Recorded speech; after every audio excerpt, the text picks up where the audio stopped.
In his historic address to the G7 summit in Italy, Pope Francis discussed the dangers and promises of artificial intelligence. While it arises from the use of a God-given creative potential, the Pope stressed the need of healthy politics capable of overseeing it.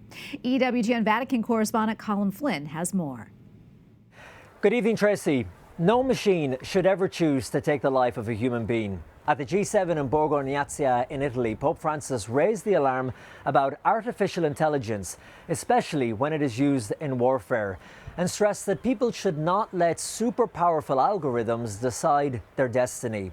He warned world leaders that while AI could be both terrifying and fascinating, it needs to be monitored carefully to preserve human dignity and life.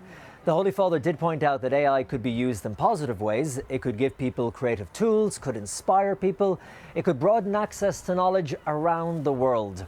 When the Pope arrived at the G7, which is one of the largest such gatherings outside of the UN General Assembly, he was warmly greeted by the Argentinian President Javier Milei and received a hug from the Indian Prime Minister Narendra Modi. He got a kiss from Canadian Prime Minister Justin Trudeau, and he had a conversation with US President Joe Biden.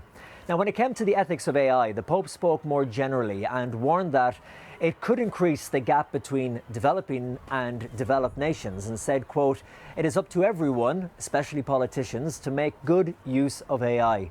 Pope Francis added that AI would influence medicine, communications, education, politicians, and the workforce.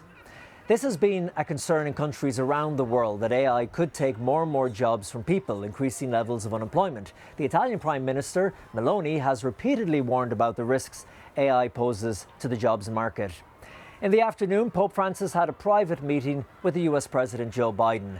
The White House said in a briefing that they were to discuss the war in Ukraine, focusing on children who had been forced into Russia, climate change, and the Middle East.